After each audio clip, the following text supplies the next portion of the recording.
Hey, everybody, and welcome to another episode of Crypto Marketing Insights with me, Yasha Harari. Today, I'm going to go over uh, whether or not your crypto marketing project is ready for actual prime time in 2020. What do I mean by that? Um, do I mean that the blockchain crypto market's going to explode in 2020? And that you're going to have instant, massive, hyperbolic booms in growth? No, I'm not talking about that at all.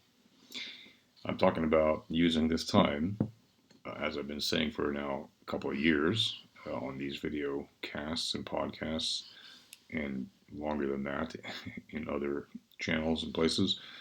Um, this is the time to be moving ahead with your marketing, right? This is not the time to be dilly-dallying, to be wasting time on useless thought experiments in terms of marketing, right? Useless thought experiments are great for R&D. They should never stop, but they don't serve your marketing purposes when you're uh, in a prolonged sideways market after a significant bear market followed by a hyperbolic market, and then now we're just in a downward sideways, whatever you want to call it, market. And there's very little interest right now, market wise, around the world in blockchain and crypto. So, this podcast or video cast, whatever, is going to look at why that is the case and what are some of the best cases where people are actually doing marketing correctly for crypto, and what are some of the worst cases. But more importantly, what are the correct ones, and what can you do to be prepared for marketing in crypto? And in brief, no, it won't be in brief. It's not my style. Um, yeah, by the way, if you're not into crypto marketing specifically or blockchain marketing, you're in the wrong place. Like if you're looking for TA stuff or, any kind of, I don't know what, other crypto related stuff, this is not the video for you. You don't waste your time. This is all about marketing, crypto, and blockchain. So, um, and the impact of marketing on crypto and blockchain and vice versa, and how you can ready yourself if you're in a position of marketing any of these cryptocurrencies or projects. That's what the purpose of these videos are for. So there you go. Just how many times am I going to have to say that? But there you go. So let's start with, all right, Bitcoin. All right, the mother of all coins. Right, Bitcoin is still the market leader. Right, obviously, Bitcoin is the king, the gorilla, whatever you want to call it. It's the one you have to keep your eyes on. However, there is no marketing department at Bitcoin. Right, no one markets it centrally. There is no central office. There is no address. We all know that. If you're into crypto, Bitcoin is truly decentralized, right? In the sense of it's not run by anyone. Um, are there politics involved, and is there some kind of parties or power centralization or tiering or whatever? Yeah, sure. Yeah, get into it, man. But essentially, there's no main office, right? You can't send a letter to the headquarters of Bitcoin. Therefore, it doesn't have anyone marketing it and running ads for it. I mean, people do, right? We do, but purely from the point of view of just wanting to support a network that we think is good. Are there better ones? Sure, but is it good and worthy of endorsing or promoting? Unofficially, yeah, I think so. I think more people should be doing it if they really support blockchain and crypto, because Bitcoin is the king and the gorilla. And why would you not promote it if you want the price to go up, for example, and if you believe in it, right? So it's interesting that you'll see that the only people promoting Bitcoin, other than people like myself or people doing crypto YouTube videos, pumping it or whatever, are usually extremely large bag holders like um, trading sites where you can basically sign up and give them your crypto and then try to make some more by trading the crypto they lend you. So whatever, or just spot exchanges, or what have you. The point is, you, very few people actually market crypto, Bitcoin centrally, because there's no central marketing unit, which means it's really a bad use case example for marketing. All right. I mean, it's good in the sense of organic growth. That's true. It has amazing organic growth, but that's all it has. And it's really, well, I wouldn't say amazing because it has only achieved, let's say, 20 million, users, of which not so many even have more than $1,000 in a wallet. So a buck's worth of Bitcoin in a wallet. So, but it has still grown organically to millions of users over that 10-year period. And do I think it has potential to grow much more than that? Yeah, absolutely, I do. Will it? Who knows, right? But it has the potential, right? The math and the facts are on its side. So far, so good. I don't, that's how I view it. But still, it needs more than just organic marketing to do certain things, and it cannot have those things funded centrally, right? Somebody would need to set up some kind of Bitcoin foundation where people could contribute something, and some kind of central group or volunteer group or decentralized group could agree to run it somehow to promote it. I mean, that's possible. But for now, there is no such group. And it's highly unlikely there will ever be a centralized group to promote it, right? It's just not the nature of the code. It's not the nature of the product. It's not the nature of the cryptocurrency or the blockchain that it sits on, right? It doesn't mean it can't happen, but it isn't how it's coded at the moment. So Bitcoin really rests on the marketing haunches of other marketing campaigns, right? It's almost an also ran, except because it's the biggest one, it gets the most attention for now, right? But if there ever came a day when it wasn't the biggest one, I could see it quickly dropping from number one to a much lower number fairly fast, or even the high market valuation that it already has or higher. um, then it wouldn't be so much of a thing that people would want to promote as much, maybe, right? They'd want to promote the new number one thing much more, especially if that has marketing power. And then all the other things that are also rans would compete extremely violently for that number one spot as much as they could. And quickly they would push down Bitcoin because Bitcoin has no way to defend itself, right? There is no Bitcoin defense force. There is no Bitcoin bug discovery team officially, right? There is no bounty program for Bitcoin. I mean, there is the Bitcoin core developers group. They do find bugs, right? They do discover bugs, but people volunteer for that, right? I mean, yeah, you get vetted by the people who have already volunteered themselves, and the first ones vetted themselves, and then you know, and then after that they just vet whoever joins now. But it's still based on volunteerism, right? Um, it's the people getting paid to develop Bitcoin Core, working for you know um, centralized groups, are basically paid developers, right? But if it wasn't their job paying them, or their company that they have shares in or whatever, would they do that? I don't know. Right? It's not Bitcoin paying them, right? It's some company that isn't Bitcoin paying them to develop Bitcoin. So, not that I'm knocking that, by the way. I actually appreciate all the effort that people are making. It's just that it's tiny compared to what it ought to be if it was, let's say, a properly marketed project, right?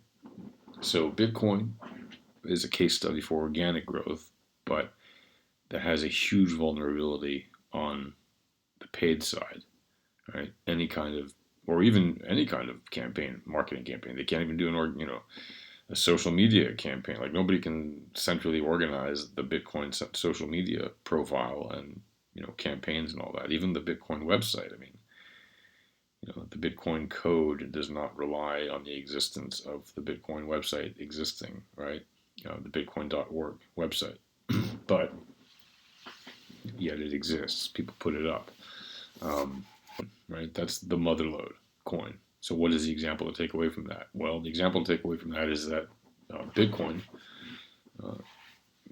really is a great study for your organic growth if you want to learn what it is that they did. Essentially, they decentralized everything so that the only way it could grow is by, first of all, getting strong technophiles in the cryptography space to adopt it, to mine it, to hold it, to trade it, right? And then eventually other people to come in and speculate and buy and sell, etc. And eventually to have adoption beyond just speculation in regular day-to-day use, whatever that might mean. If it's trading it as a high-value asset only, or if it's day-to-day use for pizza and burgers or whatever.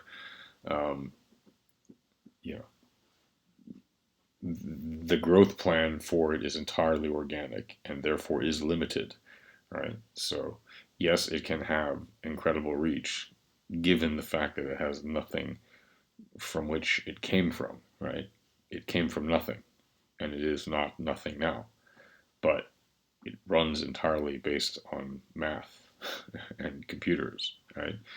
And people volunteering their uh, servers to mine in order to hopefully, mine a block, right? Or nodes running in order to, be one of the nodes from 150 years from now when there's no more mining and nodes are the only thing making money in terms of transacting on Bitcoin.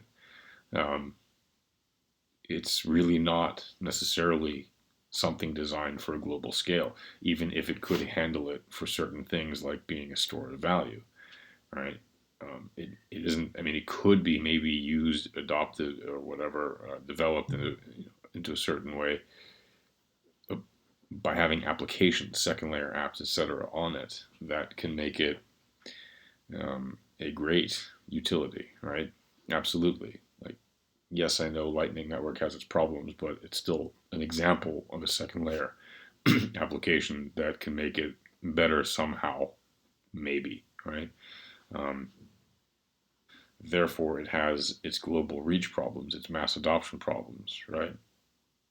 That's one of the issues with it. Also, it costs a pretty penny to buy a Bitcoin, and not everybody understands that they are divisible, even though it is blatantly obvious to anyone in the space, right? But many people think you have to buy a whole one, and then they hear it costs $8,000, $10,000, $14,000, even $3,000, and they think, well, that seems like an expensive thing for a coin that isn't a coin, right? They have to first get their head wrapped around that. So it's in many ways it's a great brand name, and yet it's a terrible brand name, right? Bitcoin, a piece of a coin. You bite the coin. Did the coin get bitten? What is it? A computer bit coin? What's the deal, right? And in many ways, it's self-explanatory and very obvious. But to the average user, average person, let's say, who isn't necessarily a technophile and doesn't understand so much about bits and bytes, right?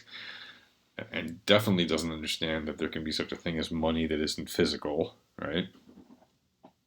Yeah, it has its marketing problems, right? From the branding itself, which I love the branding in a way. It's great. It's very identifiable. It's terrific and all that. But to explain it to somebody who doesn't get it and who isn't technologically savvy in any way can be um, not always the easiest thing to do, even if you have an easy way to explain it. The point is you have to explain it, and it isn't entirely self-explanatory, right?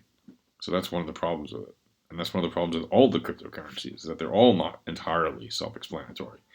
So if you think Bitcoin's bad, right, and everybody accuses it of being so simple, well, if it's simple, consider all the other ones that are less simple and how much harder they are to explain to anybody else, right? So, but I mean, there are other, let's look at Ethereum, right?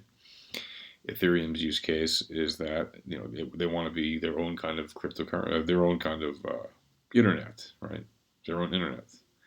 Well, that experiment is kind of not a success, right? They haven't yet done that, and the internet is still running, and we're not logging on to Ethereum. Um, I mean, it's a little bit precocious. It doesn't mean it can't happen. Certainly, disruptive technologies happen and change the world. The internet is a perfect use case example of that. Right? We're all having this. We're all, if you're listening to this or watching this on YouTube, you're watching it on the internet, right? The TCP/IP protocol, Bitcoin, the Bitcoin protocol could very well be just as significant, and the Ethereum protocol could be just as significant, right? But is it yet? No. And does it look like it's heading in that direction anytime soon? No. But does Ethereum have more developers than any other crypto project? Yes. Does Ethereum have some kind of marketing capability? Well, through the Ethereum Foundation, yes. Does Ethereum have more adoption through ERC20 by other cryptocurrencies than any other forkable or adaptable or clonable coin? Yes, right. Um, does Ethereum offer the same kind of um, marketing benefits to its users that Bitcoin offers? No, it offers actual marketing benefits, right? Like um, Ethereum projects are well marketed. There is an Ethereum thing every year, big, huge Ethereum developer conference every year that is sponsored and paid for by the Ethereum Foundation, etc. There's lots of Ethereum marketing activity, and yet the price is nowhere near Bitcoin. Right now, no, I'm not talking about price per coin, obviously, because you can't compare, right, the 21 million Bitcoins versus the however many Ethereum there are that's also continuously, it doesn't have a hard market cap in terms of hard max supply cap, right? So it's, but in terms of the value of Ethereum, right? Not the price of an Ethereum, the value of Ethereum to a person is not as much as Bitcoin, even though in many ways Ethereum is incredibly more developed than Bitcoin, right? That's the whole point of it, right? And you have the even newer ones like Tron or XRP or well, Litecoin's a fork of Bitcoin, like Monero. They all claim to have much better um, performance and other benefits to using them than Bitcoin or even Ethereum, right? So what do they all have in common? Well, they all have their own marketing departments, essentially, right? Monero has one. Even Litecoin has a foundation. We all know who Charlie Lee is. You know, um, it's they have some. They do marketing at Litecoin, right? They put their logo on wrestling match mats. They put their logo in other sports events. They do deals with card makers. I mean, there's no shortage of Litecoin marketing, right? It might not be the best in the world, but they're definitely trying, right? And they're making an effort. And you know, time will tell if they're the best in the world at it. But right now, their price doesn't show that. If you're looking at that as a gauge, their price doesn't show that there's a relevance, which is why I say don't focus on the price, focus on the marketing action. And Litecoin is doing marketing action, right? They're not just sitting on their behinds waiting for the market to go to the moon. They're pushing now when people are least interested in Litecoin, even after the halving, when the price fell, God knows how much, right? Litecoin is actually marketing, right? Maybe they're not the greatest at it right now, but that's also because there's very little interest in the whole space, right? Look at Google Trends. It's tiny interest in what's going on with crypto and Bitcoin and Litecoin. It's just minimalistic how much interest there is. Even XRP, which is, not run by, well, not entirely owned by, but certainly largely influenced by Ripple, right? Ripple is a massively successful software payments company, payment gateway, basically. They provide payment gateway software to all kinds of, banks and companies that need to process money, right?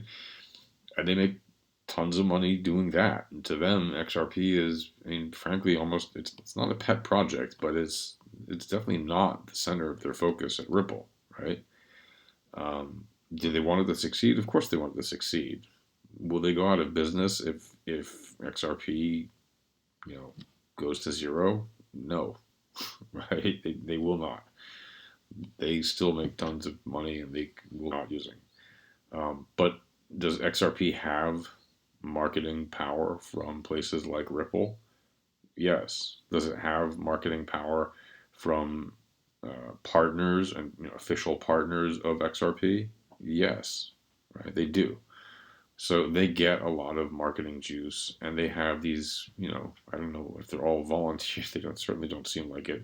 Clearly, some of them must be paid to talk so much about XRP every day. I mean, they go on for hours on end every day talking about XRP is going to the moon yesterday, and the price keeps going down. But these guys are pushing it. Right? They're marketing it. They are getting people as into it as they can, despite the market trend. Right? They're doing it right in many ways. Right? You can knock them all you want, but the fact is they are doing it right in some ways. Right? They know that this is not the time to be complacent and ignore the marketing aspect. Right? They are pushing forward. They are making an attempt, and see when there's actually more interest in the market. Right? That's what needs to happen. Until then, if you don't have improved tech, ready for market tech, um, products that are rolled out and working, and an actual interested market, then you're really just spinning your tires, right? And you're blowing your money on your marketing. You shouldn't be doing that. You should be maintaining a solid level of marketing that keeps you in the game. But you shouldn't be blowing it all until and you should never be blowing it all, but you shouldn't be going full throttle until there's a reason to. And in many ways, it's a lot like traders. It's like you have to wait for confirmation. Well, same thing in marketing. You need to wait for confirmation before you start throwing rocket fuel onto the fire. Because if you make an explosion and there's no one around to see it, nobody cares. If it doesn't do any damage and it's just a big poof of smoke 2 seconds after the big fire, and nothing happens, it just vaporizes and goes into the air, nobody cares. If a tree falls in the forest and nobody's around to hear it, doesn't make noise, nobody cares. The same thing, right? It doesn't matter, right?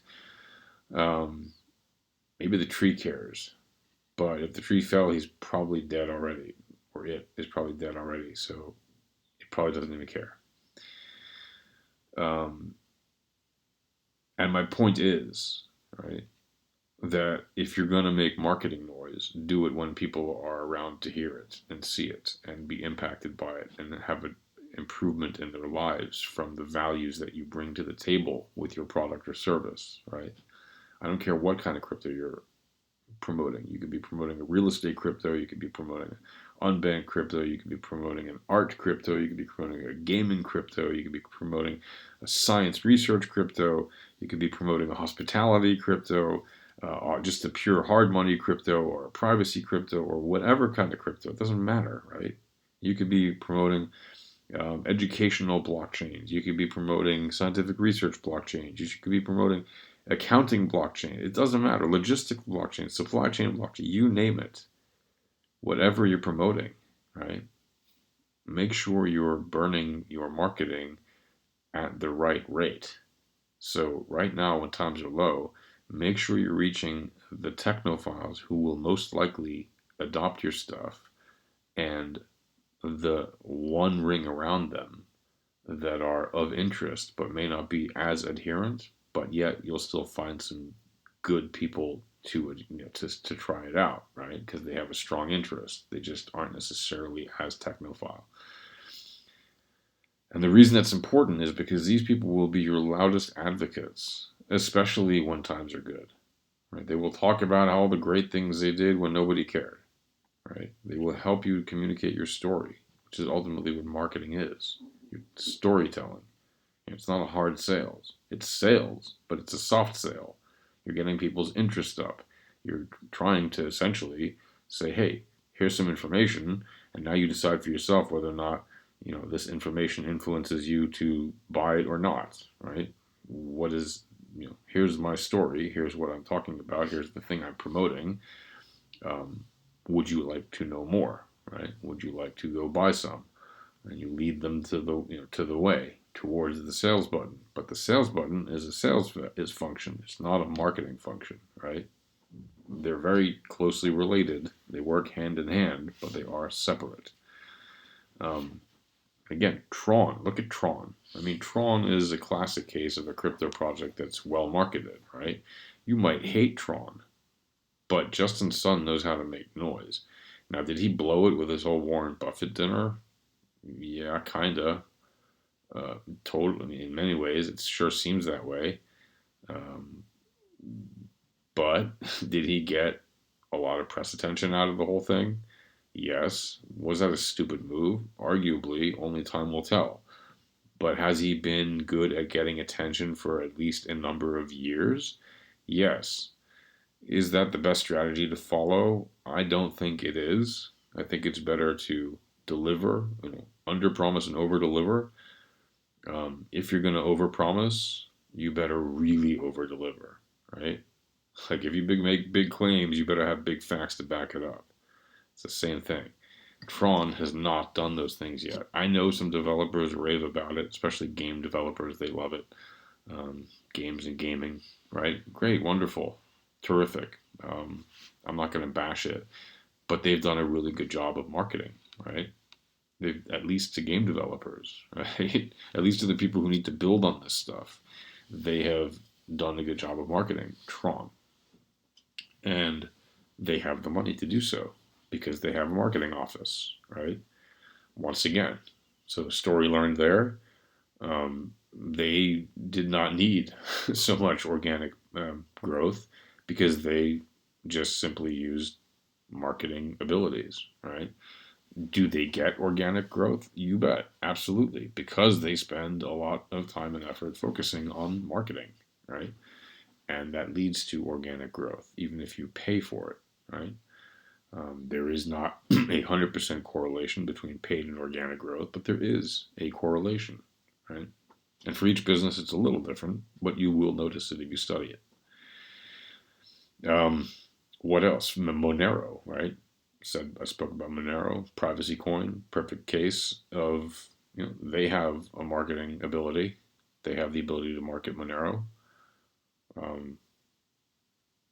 They don't do the best job in the world at it because in many ways, Monero is what people think they're buying when they buy Bitcoin for the first time, right? It's a privacy coin. It's basically Bitcoin, but private, right? In many ways. And people who like it love it, right? Everybody else just doesn't care. Privacy is not that big of a deal, apparently, right? For everybody. People scream and shout about it, especially on YouTube and on the news and in Capitol Hill. But the fact is, if people really cared about it, then privacy coins should be the most valuable coins. That's the one that the market should go to, especially once they've heard that Bitcoin isn't private at all, right? It's a public ledger blockchain, right? And it offers pseudonymity, and you can even get anonymity through that, but it is extremely difficult and highly unlikely for most people. Um, you know, was Satoshi able to be anonymous? Well, so far, yes. Um, are there any other people you know who have been really successfully anonymous on Bitcoin? If you know any, raise your hands because I think it's pretty much no. It's a public ledger blockchain, and most people are not anonymous on it. Um, And certainly not if you're buying off someplace like, Coinbase or Binance or anything like that. You know, more than likely you've done KYC stuff. So, um, so Monero has proven that people don't really care about privacy as much as they say, right? Because if they did, again, the price would be significantly higher, and it would be, right up there with Bitcoin, if not higher, because it offers what Bitcoin doesn't offer with privacy, right? Um, Ethlite crypto, that's one that I market, right? Ethlite crypto is a crypto for the unbanked. Ethlite crypto has a marketing effort. I know because I lead it, right? Is it big? Is it small? Well, it's proportional to the size of the project, which is small at the moment. It started from basically nothing. But as a grassroots bootstrap project that started from basically nothing, it has grown quite nicely in the couple of years it's been around, right? Because of a concerted marketing effort and an incredible organic community that has been built up over time. But that organic community was earned by concerted marketing efforts, right? It didn't happen out of nowhere, right? We made every effort to build up our Telegram, and we still do.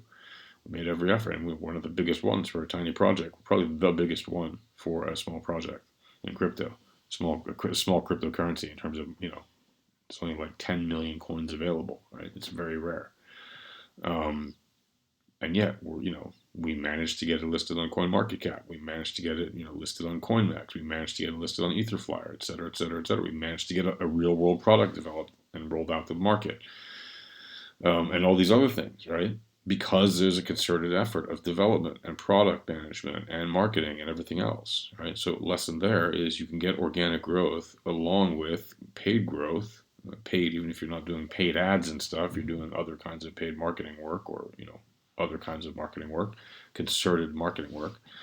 Um, it's an example of how it works, right? You don't have to have millions of dollars in the bank, tens of millions, hundreds of millions, or even billions in the bank to make a real world product. You just have to make a concerted effort to get this thing done, and then you can make it happen. And if you put resources behind each of the areas and not just make it entirely decentralized like Bitcoin, if you put resources behind these areas, right, without promising work, right, so that you don't fail the so-called Howey test, but if you make it so that it is possible. Yeah, see you.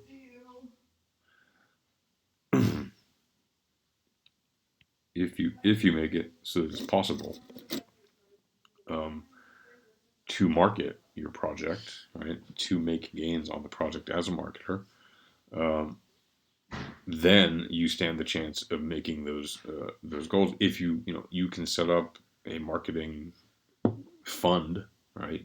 Even if you don't want, because you don't want to offer security and all that, I get that, but you can have a marketing fund that the code has, and that the code is able to outsource work to developers and marketers, etc., via a marketplace, and it can take bids or whatever, and the code can figure out exactly the rewards to choose and the people to assign contracts to get the work done. I mean, all of this can be done, right? All of this can be automated, and people can sign up to be considered as candidates or for competing for the contracts. So it can be all marketplace run and all decentralized, right? And still nobody has to be the head office, right? But as long as you make that concerted effort into the code, right, then you have that ability. It doesn't have to be that way. Of course, you want to be a centralized project, and you want to have a main address. That's fine, like Ethlite or like Tron or like Monero or like XRP or whatever. Um, then yeah, or Ethereum, then by all means, that's fine. But if you want to have it be completely decentralized as much as possible, like Bitcoin or whatever, then just build that into the code. Make sure it's built in, right? Automate all the marketing functions, right? Essentially create a marketplace, right? That it can do all those necessary tasks to manage and maintain its growth, even as a community funded and community supported cryptocurrency, right? Look at Richard Hart's, Hex cryptocurrency, right? And I don't think he spent anything on marketing yet, really, other than going to conferences and speaking about it and wearing some, jewelry or T-shirts or whatever, and having maybe a mug or two. I mean, it's tchotchkes, and he hasn't bought ads. He hasn't gone out of his way to do that. But yeah, he's built a community of thousands of people on Telegram, and he has people following him on Twitter or YouTube or whatever. Thousands and thousands of people, right? Like not insignificant amounts, right? And how's the marketing being done? Well, there's no marketing department there, right? Really, I mean, but there is the ability to have marketing. Right? I mean, there is a marketing lead if you look at their team, but right now, because they're not yet launched, they're not marketing, right? Really, he's telling people about it, but he's not like spending millions of dollars going out there marketing it. He's doing organic marketing, right? Word of mouth marketing, video marketing, etc. Um, why? Because that's the way a lot of crypto space operates. Once it's launched, if people adhere to it in any way, if people adopt it, if people claim their hex and all that, then the cryptocurrency has, basically a funding mechanism to, help it continue to exist and grow and develop and all that, without promises of work and all that. Apparently, I mean, the way that it works is that the funding mechanism is, who knows how it works, but you know, in theory, the people with the biggest bags of it will want it to continue to grow in value, and therefore they will have a strong incentive to volunteer some of their resources, basically, to make it continue to grow, much like people do for Bitcoin, right? So who knows? Maybe they won't do that. Maybe they won't. Maybe that crypto will fail entirely, or maybe it will do exactly that, right? Maybe people will claim their free hacks because everybody likes free money, right? Even if it has no value on the day you get it, if they tell you, well, it's going to be worth, 10 times more in 2 years, people will probably hold it, right? Um, or even if it's just 20% or 30% more, they might, whatever the number is, people are likely to hold something that they got for free that grows to any value because that's an infinite ROI immediately, right? So who knows? Maybe that one will succeed.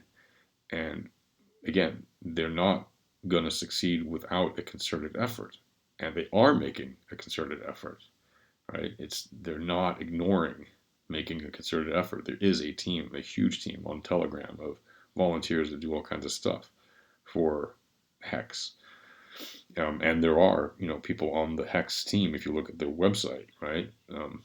So it does have the ability to kind of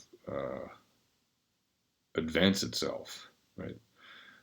But they're going about it in a different way than these other cryptos that are really focusing on, building up a marketing team in a more traditional way and marketing projects in a more traditional way. So they're a little bit different, which is interesting.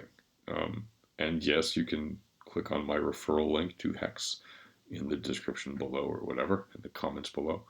And also you can check out the F-Lite wallet in the link in the description below. And the links to all the cryptocurrencies I've spoken about in this video are in the description below. But the point of this really is that, 2020 is going to be a massively important year because we are really at an early stage still in cryptocurrency and blockchain land, okay, world, whatever. 10 years, 11 years in is still fairly early, right? 10, 11 years into the internet space with TCP/IP technology in the 60s, 10 years into that, we were talking about the mid 70s. How many of you were using the internet in the mid 70s? Mic drop. Yeah? You get my point? Like, nobody, right? You were either a NASA research scientist or somebody studying in a grad program at like Stanford, or you were studying at MIT or a professor there, or you were, in one of like very few select universities around the world that had access to the internet, right? Nobody was using it. And what were they doing with it? Text files and emails, and very primitive emails, mostly text files, right? And then eventually emails.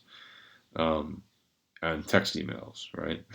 Like Elm and Pine, stuff like that, which was even much later. But what were they doing with the early internet? Do you even know? So the same thing will be the case in 40, 50 years from now, right? When cryptocurrency reaches 50 years of age. Will people even know what blockchain is? They'll know it's a thing, but will they actually understand it? Probably not, nor will it matter, right? What matters is that they're using it, if it's going to be the technology that will be used, and that it works, and that it is sufficient to do the job, right? So your job as a marketer, right, is to think up of why, your story is the one people should adopt in 2020, when there's the least interest right now between the end of 2019 and the beginning of 2020. Are we going to see a bull run anytime between now and 2020 and make, things are going to blast off and we're going to be running off to space? Well, if we are, you should just be ready for it. And if you're not ready for it, what the hell are you doing? Right? Like, you should be marketing. You should not be avoiding your marketing, right? You should be posting on Reddit. You should be posting on WordPress. You should be posting on Medium. You should be posting on Quora. You should be posting on Twitter and YouTube and, LinkedIn and Facebook and, Weibo if you're in China. And, there's no shortage of places you should be posting, right? In terms of organic marketing. You should be doing ads on, Google if you can, if you have a product or service that you can market there. You should be running ads on Facebook if you can. You should be running ads on YouTube if you can. You should be doing all of these things. You should be doing real world marketing. You should be going to conferences. You should be, networking with people if you're marketing any of these crypto projects. You didn't think I'd give you the list, did you? Well, there you go. I told you I would. My point is, people, don't ignore your marketing in 2019 and think 2020 is just going to be an easy ride. Focus on it. Do it now. Be on it already, right? Because it matters. This is how you're going to win in 2020. It's by not ignoring it until then, right? Be rolling in it already so that your engine's running smooth and fast. By the time the cycle goes up again, you know what you're doing. You have your plan in place, and you can do nothing but go up in terms of success, right? That's what you should be doing right now.